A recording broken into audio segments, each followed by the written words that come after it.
নমস্কার, আপনারা দেখছেন আপডেট বাংলা। খবরের প্রথমে দেখে নেব আজকের সংবাদ শিরোনাম। মোদী সরকারের মহিলাদের মাসিক 2100 টাকা প্রাপ্তির জন্য আবেদন করুন পৌর বিবরণ। শুভেন্দুরগড়ে ড্র হয়েও সমবায় বোর্ড গঠন, তৃণমূলের সৌজন্যে ক্রস ভোটিং। মহিলাদের জন্য ভালো খবর, 1 ফেব্রুয়ারি সরকারের বড় ঘোষণা।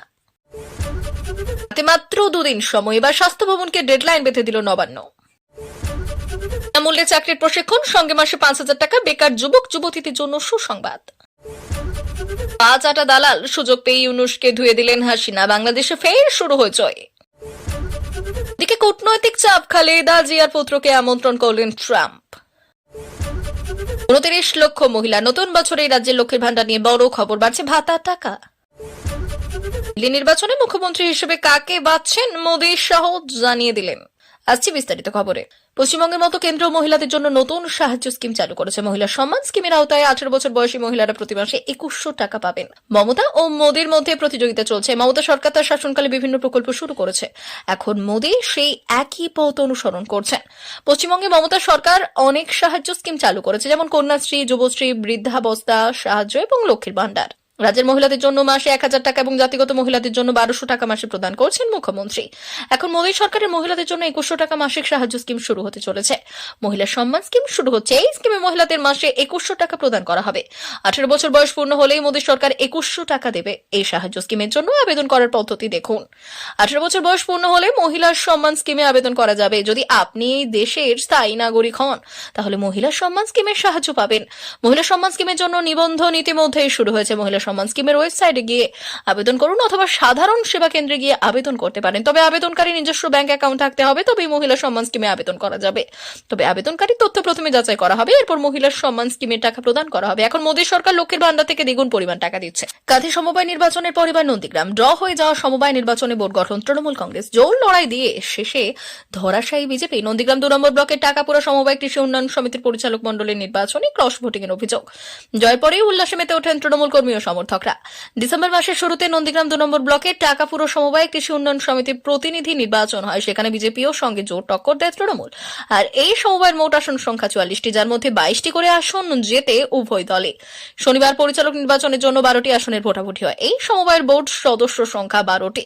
5টি আসনে বিজেপির সদস্যরা এবং 6টি আসনে তৃণমূলের সদস্যরা বোর্ডে আগে থেকে স্থান পায়। বাকি একটি আসনের জন্য শনিবার নির্বাচন হয়। একটি আসনের জন্য তৃণমূলের পক্ষে ভোট পড়ে 25টি এবং বিজেপির পক্ষে ভোট পড়ে 19টি। এক্ষেত্রে ক্রস ভোটিং হয়েছে বলে তৃণমূলের দাবি। নন্দীগ্রাম 1 নম্বর ব্লক তৃণমূল কংগ্রেসের সভাপতি বাপ্পাদিত্য গর্গ বললেন, ধর্মীয় মেরুকরণ নিয়ে যেভাবে শুভেন্দু অধিকারী এবং বিজেপি প্রচার করে চলেছে, তার বিরুদ্ধে নীরব প্রতিবাদ জানাচ্ছেন নন্দীগ্রামের মানুষজন। সেই কারণেই ক্রস ভোটিং হয়েছে। তৃণমূল কংগ্রেসকে সমর্থন করেছেন বিজেপির মনোনীত প্রার্থীরা।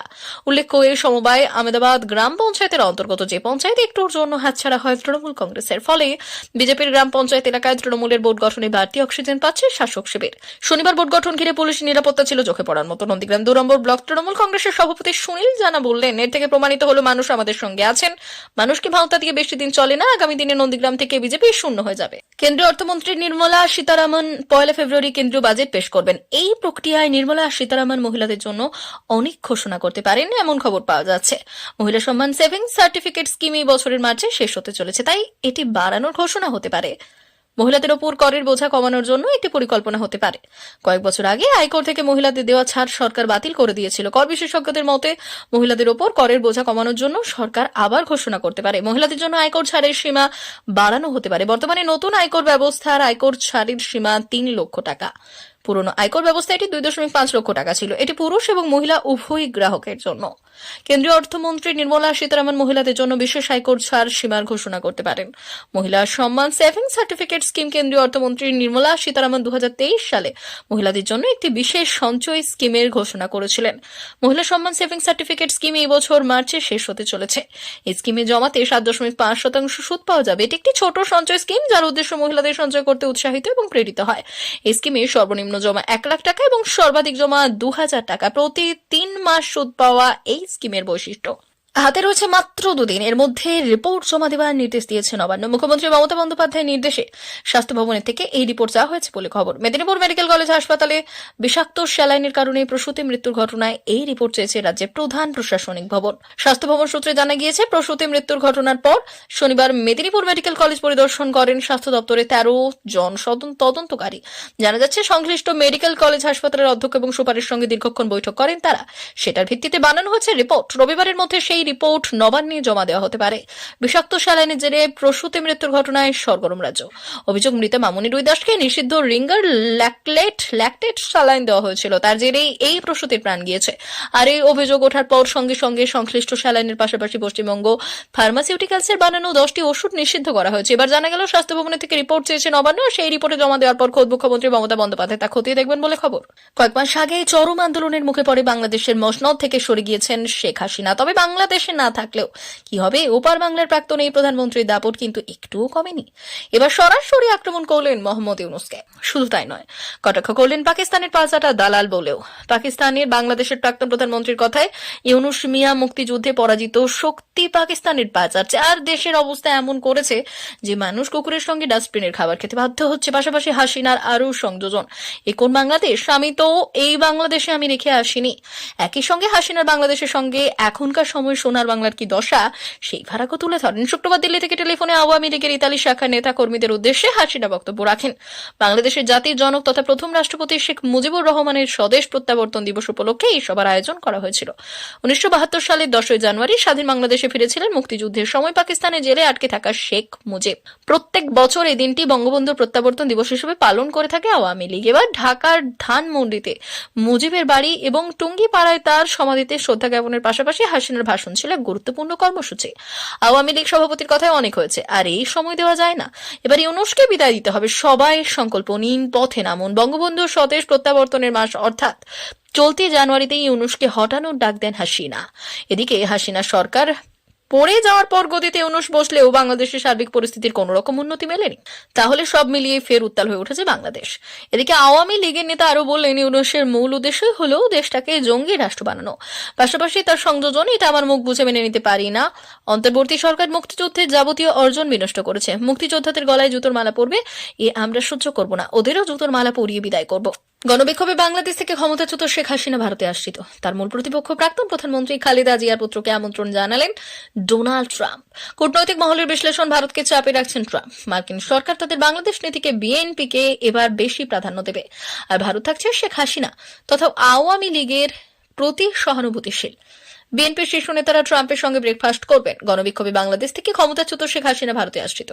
তার মূল প্রতিপক্ষ প্রাক্তন প্রধানমন্ত্রী খালেদা জিয়ার পুত্র আমন্ত্রণ জানালেন ডোনাল্ড ট্রাম্প। কূটনৈতিক মহলের বিশ্লেষণ, ভারতকে চাপে রাখছেন ট্রাম্প। মার্কিন সরকার ভারতে তাদের বাংলাদেশ নীতিতে বিএনপিকে এবার বেশি প্রাধান্য দেবে। আর ভারত থাকছে শেখ হাসিনা তথা আওয়ামী লীগের প্রতি সহানুভূতিশীল।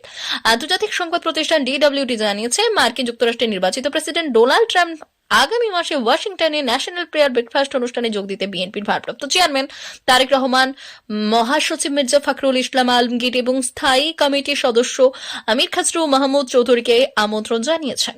আর বিএনপি মিডিয়া সেল থেকে এই তথ্য জানানো হয়েছে। ক্ষমতায় আসার পর থেকে সামাজিক প্রকল্পের উপর বাড়তি জোর দিয়ে এসেছেন মুখ্যমন্ত্রী মমতা বন্দ্যোপাধ্যায়। 2021 সালে বিধানসভা নির্বাচনের সময়ও জনপ্রিয় এই প্রকল্পের ঘোষণা করেছিলেন মুখ্যমন্ত্রী। রাজ্যবাসীকে দেওয়া কথা রেখে লক্ষ্মীর ভান্ডার চালু করেন মমতা। সেই থেকেই জনপ্রিয়তা শীর্ষে রয়েছে মহিলাদের আর্থিক সুরক্ষার লক্ষ্যে চালু হওয়া এই লক্ষ্মীর ভান্ডার। লক্ষ্মীর ভান্ডারের মাধ্যমে প্রতি মাসে বাংলার মহিলাদের হাতে অর্থ সাহায্য তুলে দেওয়া হয়। রাজ্যের 25 থেকে 60 বছর বয়সী মহিলারা পান লক্ষ্মীর ভান্ডার। বর্তমানে এই প্রকল্পের আওতায় তপশিলি জাতি এবং উপজাতি সম্প্রদায়ের মহিলারা মাসে 1200 এবং সাধারণ সম্প্রদায় অর্থাৎ জেনারেল ক্যাটাগরির মহিলারা 1000 টাকা করে পান। ওদিকে 60 বছর বয়স হলে লক্ষ্মীর ভান্ডার প্রাপকরা বার্ধক্য ভাতার সুবিধা পেতে শুরু করেন। ভোট বিশেষজ্ঞদের দাবি, 2021 সালে বিধানসভা নির্বাচনে এই জনদরদি প্রকল্পের উপর ভর করে বিপুল ভোটে জয়ী হন তৃণমূল সুপ্রিমো। তাই তো বাংলার এই প্রকল্পকে মডেল করে আরও একাধিক রাজ্য মহিলাদের জন্য আর্থিক প্রকল্প নিয়ে এসেছে। সম্প্রতি এক রিপোর্টে স্টেট ব্যাংক অফ ইন্ডিয়া জানিয়েছে, 2021 সালে বাংলার বিধানসভা ভোটে অতিরিক্ত 29,10,000 মহিলা বুথমুখী হয়েছেন, যা নেপথ্যে রয়েছে লক্ষ্মীর ভান্ডার। 2016 সালে এই মহিলাদের কেউই নির্বাচনে অংশ নেননি। তবে 5 বছর পর বদলে যায় গোটা চিত্র। 2021 সালে ভোটের প্রচারে মমতা বন্দ্যোপাধ্যায় ঘোষণা করেন, তৃণমূলকে ফের ক্ষমতায় নিয়ে আসলে প্রত্যেক মহিলার ব্যাংক অ্যাকাউন্টে প্রতি মাসের 500 টাকা করে দেওয়া হবে। এই প্রতিশ্রুতির টানেই দলে দলে মহিলারা ছুটে গিয়েছেন ভোট দিতে, বুথমুখী হয়েছেন তারা বিগত 10 বছরে রাজ্যে হওয়া নির্বাচনগুলির ভোটার সংখ্যা ও ভোটদানের প্রেক্ষিতে স্টেট ব্যাংকে যে রিপোর্ট সামনে এসেছে তা যথেষ্টই তাৎপর্যপূর্ণ বলে মনে করছে ওয়াকিবহাল মহল। বছর পড়লেই বাংলায় বিধানসভা নির্বাচন, তার আগে কি ফের কোনো ধামাকা নিয়ে আসছেন মমতা বন্দ্যোপাধ্যায়? জোরালো হচ্ছে জল্পনা। একাধিক রিপোর্টে দাবি করা হয়েছে লক্ষ্মীর ভান্ডারের অনুদান নাকি 1200 টাকা থেকে বাড়িয়ে 2000 টাকা করা হবে। তাহলে কি নয়া বছর থেকেই বাড়তে চলেছে লক্ষ্মীর ভান্ডারের টাকার পরিমাণ? যদিও সরকারের তরফে এ নিয়ে কিছুই বলা হয়নি, কোনো নতুন ঘোষণাও করা হয়নি। দিল্লি বিধানসভা নির্বাচন দরজায় করা নাড়ছে। তার আগে এএপি জাতীয় আহ্বায়ক অরবিন্দ কেজরিওয়াল দিল্লি বিধানসভা নির্বাচনে বিজেপির মুখের নাম জানিয়ে দিলেন। তিনি বলেছেন, আমরা তথ্য পাচ্ছি যে রমেশ বেথুরির নাম আনুষ্ঠানিকভাবে ঘোষণা করা হবে আগামী 1 বা 2 দিনের মধ্যে। আমি রমেশ বেথুরিকে বিজেপির মুখ্যমন্ত্রী হওয়ার জন্যই অভিনন্দন জানাই।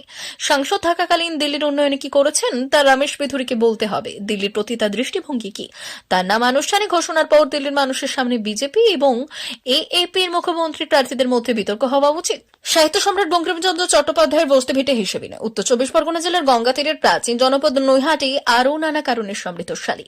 তার বেশিরভাগই শিক্ষা সংস্কৃতি পরিমণ্ডলে আবৃত।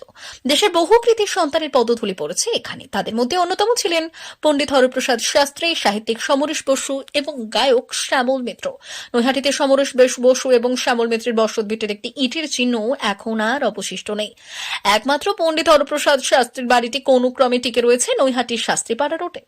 আর সেই ভিড়কে সংরক্ষণের উদ্যোগ নিলেন নৈহাটির তৃণমূল বিধায়ক সনতে। বাংলা সাহিত্যের প্রাচীনতম নিদর্শন চর্যাপদের আবিষ্কর্তা পণ্ডিত হরপ্রসাদ শাস্ত্রী যেমন ছিলেন সংস্কৃত বিশারদ, তেমনই ছিলেন ঔপন্যাসিক, পুঁথি সংগ্রাহী, ভারত তত্ত্ববিদ। তার উল্লেখযোগ্য রচনা বাল্মীকির জয়, মেঘদূত ব্যাখ্যা, বেনের মেয়ের কাঞ্চনমালার সচিত্র রামায়ণ, প্রাচীন বাংলার গৌরব এবং বৌদ্ধ ধর্ম।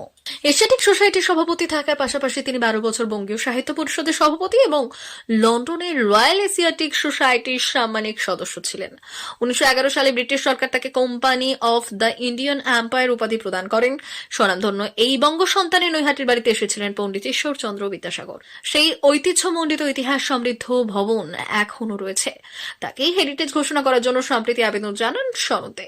তৃণমূল বিধায়ক বললেন, আমরা আগেই হারিয়ে ফেলেছি সাহিত্যিক সমরেশ বসু, গায়ক শ্যামল মিত্র, ব্যারিস্টার পি মিত্র, কেশব সেনের স্মৃতি চিহ্ন।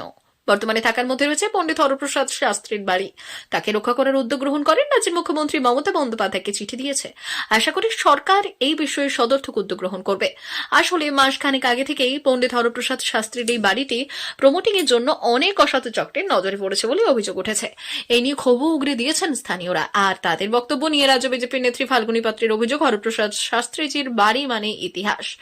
অনেক আগেই সেটি হেরিটেজ ঘোষণা করা হয়েছিল, আর সেটাকেও প্রমোটিং করিয়ে রোজগারের চেষ্টা করছে তৃণমূল। তবে তৃণমূল মানেই সবটা খারাপ নয়। কিছু ব্যক্তি হয়তো চাইছেন এটি হেরিটেজ হোক, তবে তাদের সংখ্যা খুব কম, শক্তি খুবই কম। বাড়িটিকে প্রমোটার চক্রের হাত থেকে বাঁচাতে হেরিটেজ ঘোষণার আবেদন তৃণমূল বিধায়কের। প্রিয় দর্শক, এখনকার মতো খবর এই পর্যন্তই। ধন্যবাদ।